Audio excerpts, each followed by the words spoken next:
What's going on, guys? It is Madman Plant. We are here at day number 2 in NECANN, and already my schedule is getting booked up. I'm getting a lot of shots. You can tell by the loudness at these events when it's starting to get heavier and when it's starting to get lighter.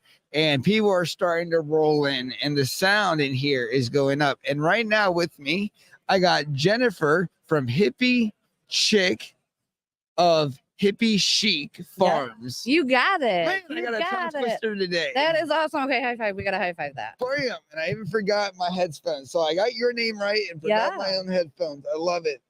So welcome. Awesome. Is this your first time being to a NECANN? No, my first NECANN was earlier this year. I went to NECANN Boston. Oh, Boston is a staple and a place that if you haven't been, it's the MJ BizCon of the East Coast. Oh yeah. Oh, it really was like 3 floors, and I mean, I didn't make it to a whole floor, and I was there all day, every day, from start to finish. Well, that's the thing with these events. Sometimes you go there and you'll spend like at MJ BizCon, you will not see everything, and you have 3 full days to do so. Yep. Yeah. Oh, exactly. I'm planning to go this year too. So I'm I'm looking forward to it. So you've never been to BizCon before then? No, I haven't. So just imagine that on steroids. Yes. Yeah. And I'm kind of excited for it.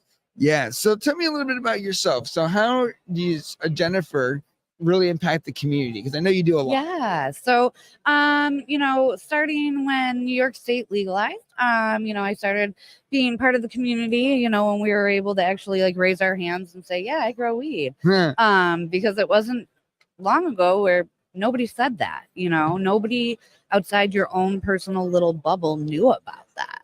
Yes. And so, we started the gray market in New York State, that's always talked about.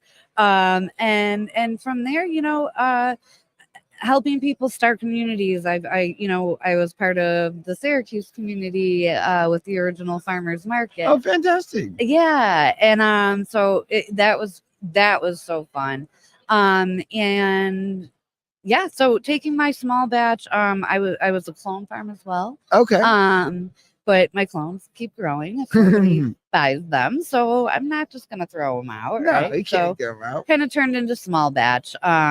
So I do living soil small batch with my husband.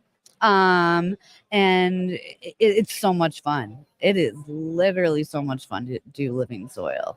Yeah, I think when you can build your own mycologies and all the beneficial bacteria that go inside of it, and the microcolonies and the liveness. We started with living soil. Now we're on the perpetual grow. So we are doing a 1-part called Scientetics. Okay. Which is actually really nice. I've done a couple runs with it so far and no problems. Nice. But I definitely do like a good living soil. Some of my friends even have worms and they don't even dig out the roots. They'll cut the plant. And then he said by like 2 or 3 days, the entire root ball will be gone and eaten by the worms. Really? Yeah. So because I guess I've never looked at mine either. But we have about, I think we added 200 worms before our last grow in that soil. And it's funny, my in-laws got my husband a shirt that says "Ask me about my worms."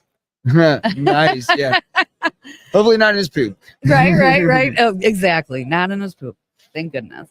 But yeah, so from there, I've just been kind of trying to help out. I was general manager of a dispensary on Seneca Nation territory. So I had run one of their first permitted dispensary, and was kind of their model store for the rest of the permittees.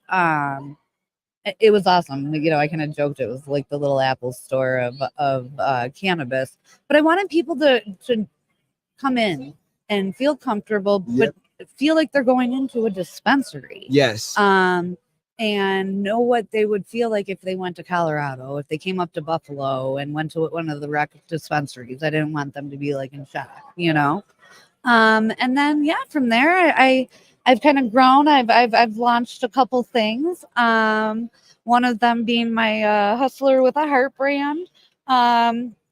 What that kind of came from was being a woman in the canna community and people telling me I knew nothing about my genetics, or I didn't know what I was talking about because I'm a woman. And I think I'm doing pretty damn good here. I think you're doing pretty damn good. So that's kind of what this is about. This is about motivating those people that have been told no. Yes. And for whatever reason, maybe the way they look or act or what have you. No, everybody hustles. Everybody kind of thinks of it as a bad connotation, with drugs and stuff bad like stuff that. where you get hurt. Yeah, real bad stuff. But everybody hustles every day. Yeah. A 9 to 5 is a hustle. True. So I want to kind of change that word around as well. But I want to motivate women in cannabis that we can be here, we can make it in this space. I want to motivate, like I said, anybody that wants to do something that has been told no. So that's kind of what Hustler with a Heart's all about. And I'll have some merch and different things like that, and speaking opportunities. Yeah. And then I started Jay's Consulting. With as much of my hands in the canna world as they have been, I want to set our entrepreneurs up for success. And what that means is I have SOPs for everything. I have plans. I have this and that because, an MSO will come in and they have their map, right? They know what it's going to look like. They can plop it down, hire somebody and say, here's your operating procedure, go to work. Not every small business owner knows how to do that. Yes. I don't want to see farmers close their doors because they need soil remediation. Mhm. I can help you with that. Or your genetics weren't great. Let's fix that. I want to see the entrepreneur succeed. That's really my goal. I've been about community since day one. I'm a member of the Legacy Growers Association here in New York State, and founded the Western New York Legacy Association as a little kind of spin-off of the larger, to progress this and to help normalize this plant. I'm so sick of still the dirty looks and but yet we can go anywhere else and everybody's walking around with beers in their hand, half drunk in front of everybody and their kids. And that's not a problem. And that's not a problem. But yet, I'm watching my daughter from a distance and I'm smoking a joint, but oh, God forbid. Yeah, no, 100%. I totally agree with you. And I can't stand that about the alcohol scene and cannabis. There's so many people who hate on cannabis, and it's like you're destroying your liver and your life. Yeah. And don't get me wrong, I like my wine. I had a glass of wine last night, but I'm definitely not a person that likes to drink. Like I like to have a glass of wine with dinner. I believe it's good for heart health. Yeah. But other than that, I'm on vacation. I might have a few, but it's not my go-to at night. I don't want to wake up the next morning feeling like crap and not have a ton of money in my pocket anymore. Yeah. You know what I mean? Well, yeah. And like even one of my friends who is a mom, she got really intoxicated and it was during a Halloween party and she fell down the stairs and was making a mess out of herself. And I was like, listen, I want to go smoke on the back deck. Is that a problem? And she said to me, yeah, just try to hide it from the kids. And I was like, what are you talking about? I was like, you're belligerently drunk. And she said, Stefan, if people know that I'm an alcoholic, that's like standard, it's just another alcoholic. But cannabis isn't there yet. And I was like, you're the problem. Exactly. 100%. Like, how are you going to justify that? You know what I mean? And then it's okay. But I didn't remember falling down the stairs. In fact, I walked up some stairs today. Right. Well, and that was the other reason for my why in general.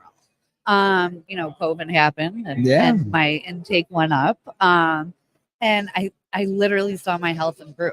I lost a whole person in weight. Yeah. With doing absolutely nothing different.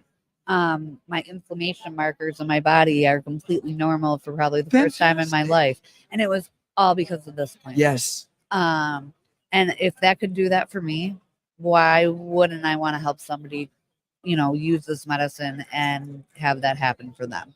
No, 100%. And why wouldn't one person do that? We talked to a guy who had stomach cancer and he was former Interpol and CIA. And the doctor was like, listen, you have two options. He's like, you could take a whole bunch of these pills and maybe need a new liver in 15 years and you'll live, or you can smoke weed. Yep. and they'd probably do the same thing. And he smokes weed now.